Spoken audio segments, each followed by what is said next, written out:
And thanks for inviting us in. It's now 11. We want to begin tonight with a call for kindness. A community prayer vigil after a violent weekend across the city of Indianapolis. One teenager killed, another not expected to survive after a shooting on Sunday afternoon. 3 people were hurt, shot inside of a downtown bar just 13 hours earlier. And that's just part of the count. Tonight at 11, our Logan Gay joined community members, police officers, and faith leaders who hope our city can find a peaceful path forward. Faith-based leaders, law enforcement, and neighbors here at Amazing Grace Christian Church all have the same message. They're tired of the violence and they believe the city can do better. This coming after a violent weekend after Halloween. Originally, this annual prayer vigil was a service just for family of homicide victims. But IMPD chaplain Reverend John Russell says they expanded it to include anyone in need of hope. One of the greatest things I think that we can do for our city is walk with persons in some of the hardest times of their life. One is knowing that someone cares and loves them. And that's encouraging for a lot of people today because what we don't see enough of in here is hope and opportunity for people to do better. That hope is what brought Jamie Gonzalez here. We've had so much happening in our community. Death, murder, suicide, even hungriness because of the SNAP. And I came on because I wanted to pray with the community and the officers for this city to get it together. Reverend Russell says IMPD chaplains not only support the police department, but the entire city. And that's why gatherings like this are needed. But we walk with everybody. That's our biggest goal and focus here, is to be more of a support, be present with no judgment, but just love and compassion. Bishop Preston T. Adams III with Amazing Grace Christian Church says prayer is powerful, but action must follow. We can't just pray. We say faith without works is dead. So prayer without some action is lessened, I would say. And yet prayer is something that does help to bring some sense of calm and solidarity to our community. In Indianapolis, Logan Gay, 13 News. We mentioned that shooting inside of an Indianapolis bar. Police tonight are now blaming the owner, saying more needs to be done to keep violence from the heart of our city. All of this unfolding early Sunday morning at Hovita Otro Lounge. This is along Meridian near Georgia Street. Police tell us 3 men were injured. They found 2 of them at the scene. The third showed up at a hospital.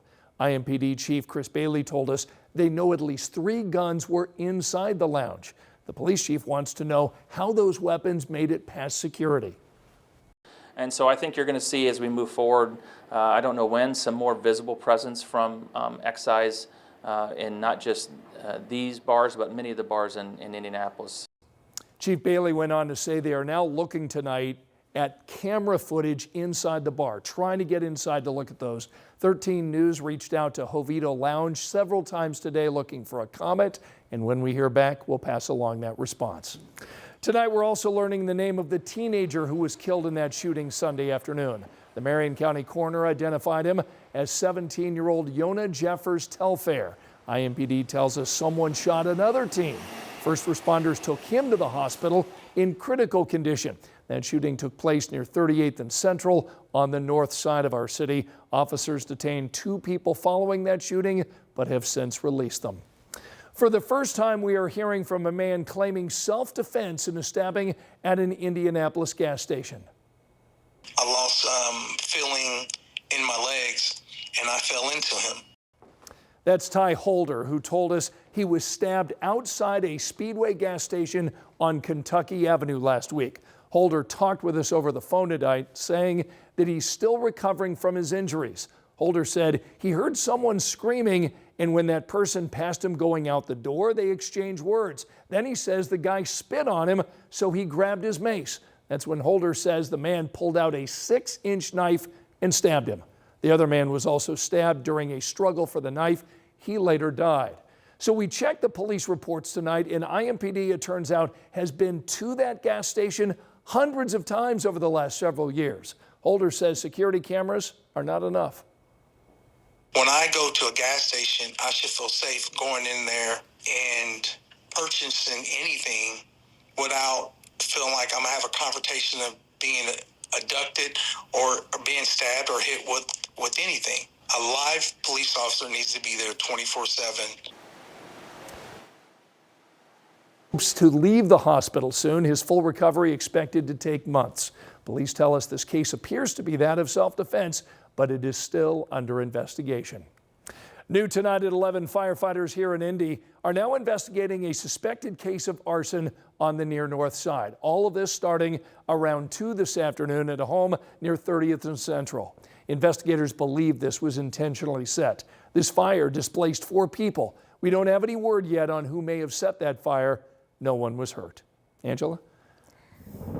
Scott, it's a cool night. Temperatures right now down some 20 degrees from our highs earlier this afternoon. We're at 41 in Indianapolis, already down to 38 degrees in Bloomington, 38 Kokomo, 39 Peru, and 37 in Shelbyville. You'll need the jacket tomorrow morning. Early morning temperatures low to mid 30s, but we do have another warm up on the way. From that cool start, highs will eventually be back into the low to mid 60s tomorrow afternoon. We're forecasting 63. We get as close to 70 as 69 on Wednesday before some big changes later in the 7-day. I'll have that look ahead in a few minutes. All right, see you in a little bit, Angela. Thanks. Tonight, city leaders are now weighing in on what could be a big move for the Irvington Historic District. Our Alex Almanza was at tonight's City County Council meeting where a proposal to create Indy's first designated outdoor refreshment area, or what's known as DORA, was just announced. Alex? Scott, Indiana currently has 46 DORA districts. The tourism hotspot that is Indianapolis isn't one of them. But city leaders are looking to change that through Proposal 352. First off, a DORA allows people 21 and older to purchase alcohol from one establishment and carry it outside to another. There are also some caveats to it, such as the drink has to be in a specialty cup and be within designated boundaries. The businesses also have to opt in as well, but several Irvington businesses are optimistic, saying this levels the playing field for them during the Halloween festival especially. Democratic Councilor Andy Nielsen says the neighborhood's business community is set on making sure it's successful. Irvington is not going to become the bar crawl central of Indianapolis to central Indiana. Our business owners don't want that, our community doesn't want that, and I don't want that, right? And so I think that collective effort, this is again an opportunity to showcase what makes the community great. Backbone of that is our small business community. Meanwhile, there's opposition tonight. In a statement, Republican Councilor Michael Paul Hart says he's open to discussion, but adds, quote, in light of recent news stories blaming bar owners for over-serving, we need to especially be cautious in the current climate. As it stands today, we must be very careful about expanding alcohol use and late-night activity if we want to keep Indianapolis safe. Now, the DORA proposal goes to the Rules and Public Policy Committee before being voted on at the full council meeting in December. Councilors also introduced tonight a $5.5 million budget for the Downtown Economic Enhancement District. Essentially, businesses in that district, the mile square, pay a special tax. The money funds cleaning crews, safety patrols, and homeless outreach, all managed by Downtown Indy, Inc. But supporters say it keeps downtown clean and welcoming, while some business owners have previously questioned whether it's the right way to enhance downtown. Scott? Alex, thanks so much. Tonight at 11, the Trump administration is now working to distribute November SNAP benefits, but recipients can expect diminished amounts and delays. Hundreds of thousands of people across our state rely on that money to put food on the table. Contingency funds will cover only half of the normal amount they receive. So, for instance, someone who usually gets $200 will now get around $100. While people confront hardships and uncertainty, they can expect help from other Hoosiers. In fact, Gleaners Food Bank just launched a new mission today to provide more free food to Hoosiers of pantries in 21 Indiana counties. So we already provide them free produce, free milk, and then they buy at low cost additional items where we're going to give them credits on their account so they can get for free that which they would have otherwise purchased, so they can get more food more quickly. So the rollout of these benefits may not come when people typically get them, but they should arrive sometime later this week. Now, if you need to find local food banks or if you'd like to support one, we've got a story online right now to help you out. Just scan this QR code. You can go to WTHR.com/SeenOn13.